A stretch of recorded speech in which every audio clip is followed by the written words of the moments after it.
Yo, this is CHALI 2NA Jurassic 5. You are now tuned in to Montreality. For real. For real. For real.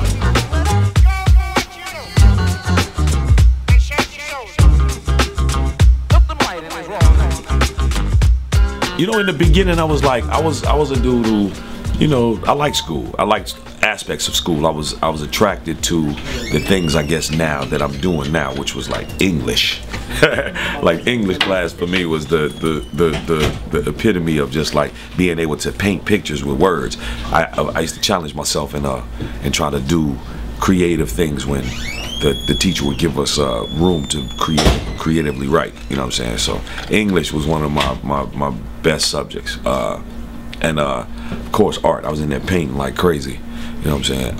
And just the social aspect of school was something that was real cool for me. I ain't gonna front. So yeah, I mean I was an average student. I got better with time as I got into high school days and stuff, and I started to realize, oh, you know, I could be finished and I could, you know, closer to being an adult. Let me get my shit together. Yeah, so it was like that. So man, I've done everything from like McDonald's to like working for the water and power department in Los Angeles. I mean, what?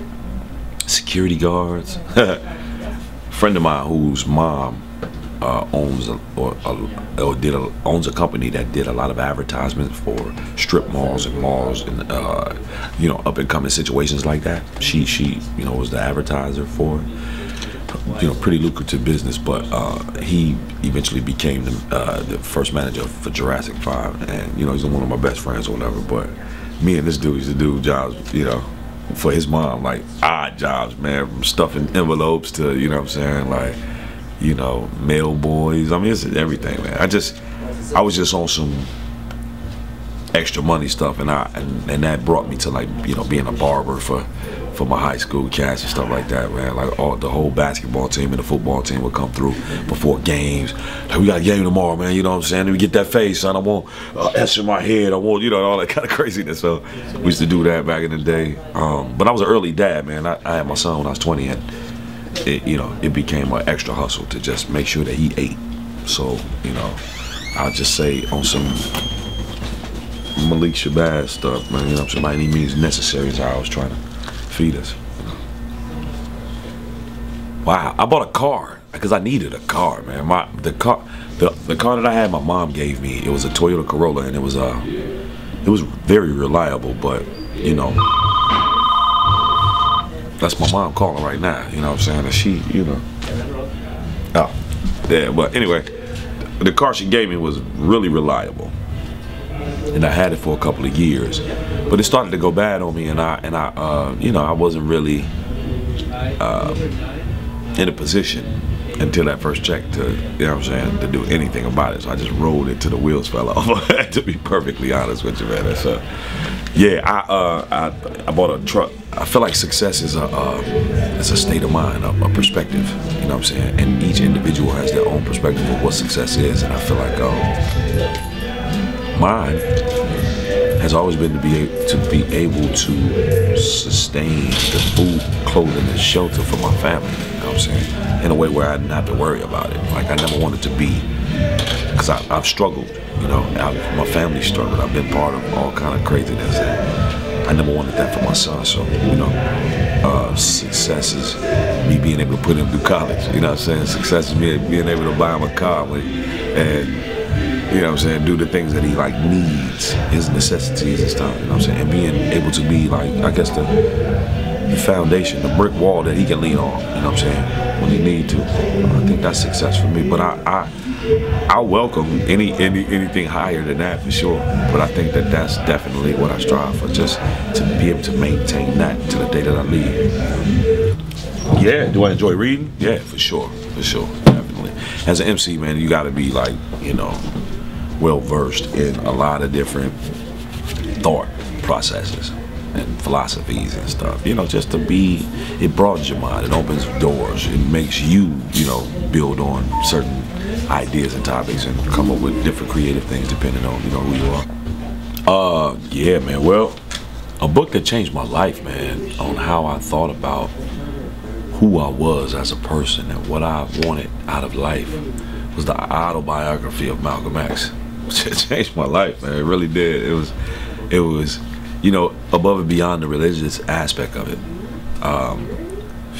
To be able to watch this man physically change, you know, all of his aspects, everything about him, from being one of the darkest people on the earth, is, you know, internally dark-hearted, you know, so to speak. I always feel like, you know, like somebody who's like a pimp or something like that has to be, you know, has to have dark shades in their heart, you know, certain things they have to like be able to easily overlook in order to do that. So saying that about like Malcolm Little, from that to becoming a person who understands an aspect of God, you know, an aspect of spirituality, an aspect of equality on earth amongst us all, you know what I'm saying? His journey took him through different paths of racial, you know, turmoil, racial conflict, and, you know, just separatism, so to speak. But in the end, he learned the value of us all, and that, you know, is what changed me. I was like, yo, it's heavy, because I grew up in the south side of Chicago, and I was like saturated with, you know, when I was growing up, with gangs and with like cats from like the Nation of Islam. So to be somebody who is a practicing Muslim and who like, you know, I understand I have faults, and all men do, you know, but the practice, the application of it all, you know, was really something that I took from that book, you know, and carried with me to this day. I don't know, man. I don't know, man. I don't know what I would call it, man. I'm actually writing a book right now, like not really it's not like a tell-all or nothing like that, but it's like a biography, so to speak.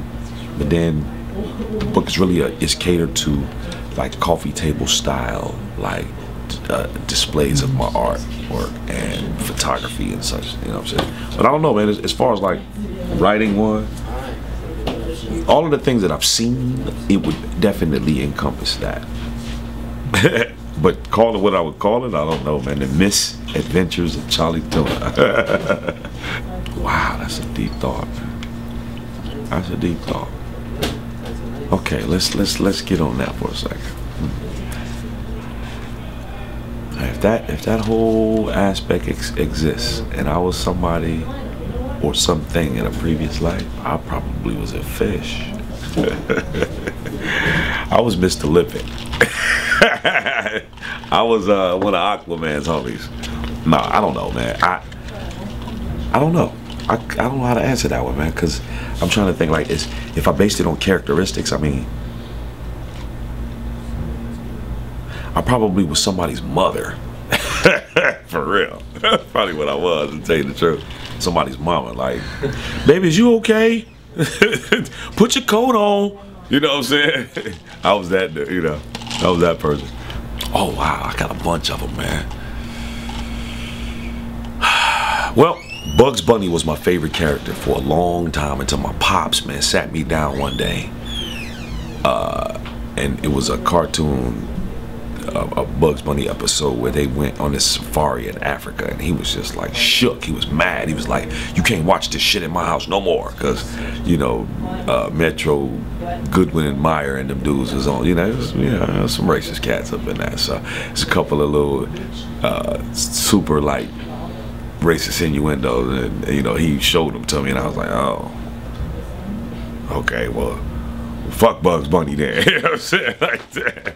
And then, you know, my pops used to show me stuff like that, man. And then you know, I got into seeing, like thinking about it, like, okay, well, if that's the case, then what Mickey doing? You know what I'm saying? And you start digging into Mickey, and then you just like, oh, this is not cool, you know. So I don't know, man. I superhero wise, man, I was like Superman, Batman fan, Spider-Man fan, you know what I'm saying, to the max. My favorite cartoon dude was probably like Superman and Batman, them two dudes, definitely. But as far as the books, like Wolverine and the X-Men and all them cats, them was my dudes. You know what, here's a crazy thing, man. I'm an artist, I love colors, paints, all this, I love animation, I love all that, but I was never a video game dude, man. and like all my guys, I came up in the days of Texas Instruments, and when Macs was called Macintosh and IBM, you know what I'm saying? So it's like seeing all that come in, what was it, Intellivision, and yeah, it was just like all of those little game systems, and then finally Atari, and then Nintendo and all of that stuff. And it was like, I think the dopest game to me was like Dragon Slayer, when they came out with the way it was like real cartoon as opposed to just being like digitally looking all weird, you know what I'm saying? I thought that was fresh, and I kind of got good at that for a second because I thought it was cool. But after I realized there's only a few things you can do in that game, I just like stopped messing with it. And I never like was a video game dude. I was kind of against them actually for a minute because I just saw how kids would attach themselves to them. But then like my son, one day I was sitting down watching a football game with him, and he had knowledge of football that I did not teach him. So I had to go, hey man, where you learn that from? And he was like, my video game. And I was like, huh, okay, it's use for this after all. So yeah, but I've never, I can't say, man, maybe Centipede. That's the way you used to be able to roll the ball and the rapid fire. I think that was probably the dopest part of it all. So yeah. I'm gonna perform the realest shit I ever wrote tonight. It's a song that I did about my dad, but from the perspective of my son and myself. You know what I'm saying? I got an idea for the song. It was in Germany, and they have these, I'm sure you probably know about these things. The little grandmothers or whatever, they wrapped up, you open it, and it's a smaller person inside like that. So I was like, damn, it'd be dope to describe a song. Like you know, it's my great-grandfather, my grandfather, my father, me, and my son, right? And my son is the only one that doesn't have the name Charles Stewart. Like, I changed that shit. I jumped that off of my pops. It's an issue between me and him for a while because I was mad at that. I just was just like, all right, this needs to stop. A whole other story. But I'm saying, because it's the line is a line of sons like that, I was like, it'd be dope to do a song to break that down where we're talking about the oldest one, but from the perspective of where you stand. So it's 3 instances in my life that made me the man who I am. But they're all geared towards Papa Tuna, so to speak. So yeah, and it's called The Righteous Way. That's the realest shit I ever wrote. This next song is about family, so do me one favor if you can. If you don't know the person that's standing next to you, then turn to that person and introduce yourself. You understand what I'm saying? Reminisce in my mind, me and my pops would bind the time we spent. It never seemed funner. I remember the day that he left. Him and my mama, they never nurtured the relationship. And then we from Bonnie and Clyde to problems with money and pride. Together they couldn't decide the righteous way. Yo, Montreal, listen up, y'all. Check it. Listen. Through parental separation and miscommunication, I love my mama more than I love myself. Along with grandmama, they claim my 2 parents, so you know I love them more than I love myself. In and out of prison, but still in the legally making a living. But she taught me how to love myself. Nothing to do with the reason we would fight for days. We kept it together to raise my son. In the beginning, we went in school to see each other. She quit school and ran away so we could be together. But oh, I got paid for working my tongue. Greatest moment that we shared was the birth of my son. Now, I was telling this brother earlier today, that's the realest song I ever wrote, man. For real. Ladies and gentlemen, if that song touched your heart in any way possible, then I've done my job. You understand what I'm saying? The second installment of the Against the Current EP, I'm putting together right now. Working on that. I'm working with Jurassic. We're doing some, you know, new things here and there, and just trying to keep busy, man. Tour upon tour, and I'm painting, and yeah. Well, ladies and gentlemen, here's some news, okay? Next year will be our 20th anniversary, and we will be touring. So be on the lookout for that tour. Hopefully, y'all guys will see. No, ain't no hopefully. You guys will see that tour, okay, next year. You know, we got back together to do Coachella, man. It was just one of those things where it was like, it was time. It just felt like, everybody felt like it was time. Bygones was bygones. We was all, you know what I'm saying, younger in those times. We had been on the road, man, seeing each other more than we saw our families, respectively, you know what I'm saying, on a daily. So I was like, getting back to it was pretty simple after being away from it for like 7 years. You know what I'm saying? So the dope part about it was like actually getting in the rehearsal studio and seeing that it felt like we just didn't miss a step. It was like yesterday. Like, hey man, like I seen you yesterday, but a couple of dudes I hadn't seen in 7 years. You know what I'm saying? So it was dope to be able to rekindle the camaraderie.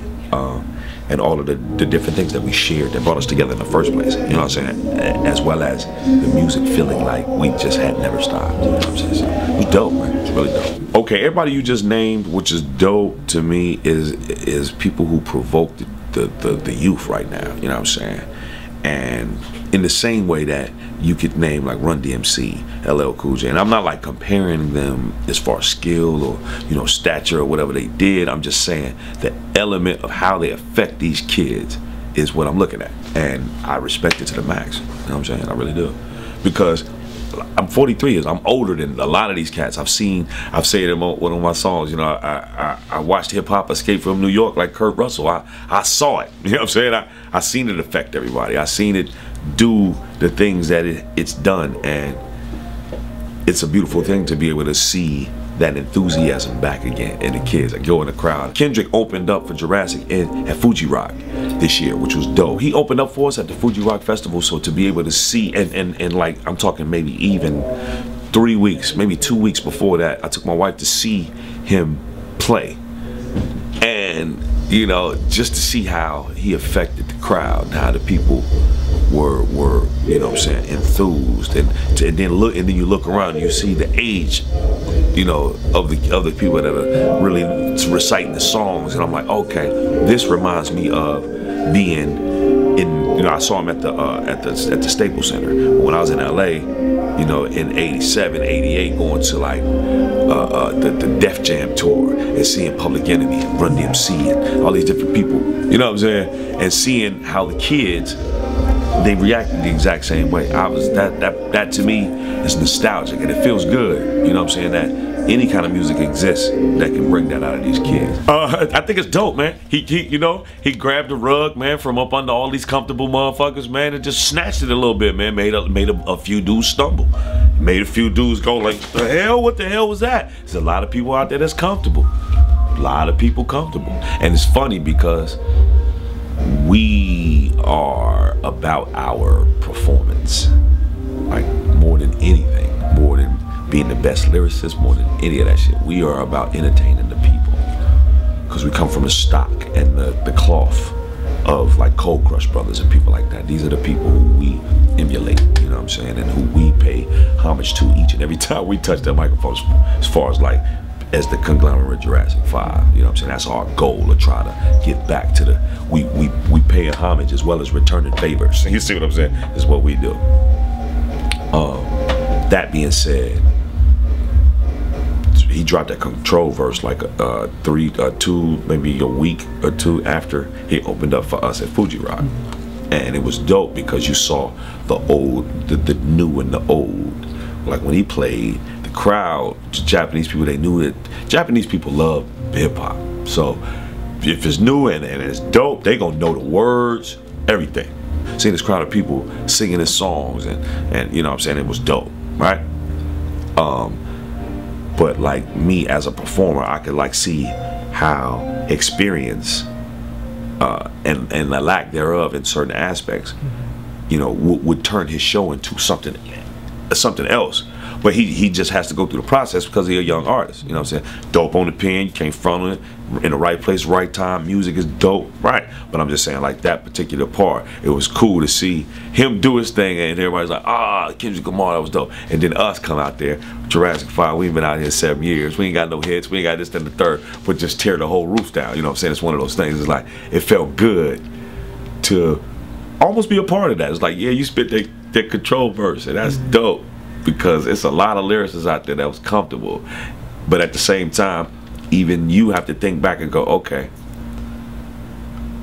I just opened up for these dudes and they kind of killed it. You know what I'm saying? So it's like, I just felt honored kind of. When I heard the verse, I was like, that's dope. That's dope that we just had that interaction with him. That's dope that he made dudes butt hurt around the planet. You know what I'm saying? But I'm like, why you mad? Anybody who got mad, you know, I don't know what they dealing with. You know what I'm saying? They feeling some type of way about themselves within this industry. If you ain't comfortable with yourself, you know what I'm saying? Just like playground bully shit. You know, if somebody come call you ugly and you don't feel like you ugly, it's like, whatever, son. It's ain't tripping. Or you like, oh my God, am I? You know what I'm saying? So, I mean, that's how I look at it, you know. Man, you know, it's just crazy, man. It probably boils down to like what Mos Def said about hip hop being, if you like want to see what's going on in hip hop, then you got to understand what's going on with the people. It's kind of like that, you know. In my opinion, it's like the violence that's happening in the streets of Chicago, man, is being perpetrated by these children.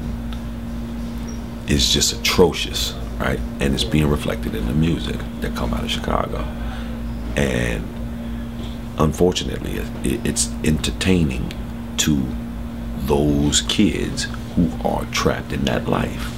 You know what I'm saying? So much so that it's easy for I don't know how, but it's easy for it to be made popular amongst the community, you know, amongst the world. It's crazy to me, man. I don't know, man, because, you know, we've always been, as a hip, you know, if I say I'm part of hip hop, if I am hip hop, we have always been in close proximity with danger and toying with that aspect of stuff and talking about it from a glamorized perspective in a lot of ways, and a lot of different artists have done that, you know, and we're guilty, in my opinion, for spreading that, you know what I'm saying? And I'm saying we, because I've been in situations too, so I'm not pointing no fingers. I'm just saying, just as an imperfect, you know, culture, you know, we have been guilty of displaying that aspect of stuff, you know what I'm saying? That being said, it's further being displayed in a real detailed fashion, what's going on in the streets of Chicago through these dudes' music, Lil Mouse and, you know, Chief Keto, don't fuck around, get smoked. I mean, these little kids are serious though, because the real aspect of it is, there's a lot of little kids out there that all you got to do is give them a rack, man, and go tell them to pull the trigger on that dude right there, and that dude will do it. And then it's like, oh, instant hood fame, instant recognition in the street, instant don't fuck with that dude, instant, you know what I'm saying? But you a kid though, you know what I'm saying? It's just weird, man. I don't know, man. It's so, I have so many mixed emotions about it. I'm happy that I don't live in the places that I used to live, because when I go home, just being at the traffic stop, stopping at a light is dangerous in the shots. It's just dangerous. You in your rear views in an amazing way. You're like, yo, neck hurting, because you got to watch your back out there. It sucks. You don't want to get out the car and go to churches, or, you know, go to a liquor store and grab your blunt or whatever it is, you know what I'm saying? Something regular. Get out the car and get you some gas. You don't, it's weird. It ain't even like out of fear, like I'm scared of these dudes. It's just more so like, yo, it could go down. You could be trapped right then and there. You could be the Vic. You know what I'm saying? It's weird, man. Chicago's always been like that. It's always been violent. It's always been a gang capital, but it's never been to this point. It's like, it seemed like the slackness can only just get higher and higher, it feels like. Something my pops told me, man, to the youngsters, bigger than anything. It's the weirdest shit. It's the most simplest shit, but it's real. I had to really go, bam, damn, Pops, you right. He's like, man, if I could say anything to anybody, man, I'd tell them, take care of their teeth. Take care of your teeth. There's the dirtiest place on your body, right here. Believe it or not. You would think you're genital it. Nope. Right here. You know what I'm saying? Take care of your teeth. No matter what you do, it'll help your health like a mug. Bok choy, made by my mother-in-law. The one before the last one? Question. I'm sorry, man. I was thinking like, damn. Pondering. Would I? Yup. I got some aunties from yard, man, and they know how to make some real serious jerk chicken and things, but my mother-in-law make bok choy like nobody business. I'm sorry, keep it going. I'm sorry, man. I just got homesick real quick. Like, damn, I can't wait to get to the crib, man. My message to the youth is to, first and foremost, in order to exist on this earth, breathing on a day-to-day basis and making sure that your food, clothing, and shelter are covered. Focus on the thing that you do best, right? Then hone it and sharpen it like the sharpest blade you've ever seen. And you can slice through life.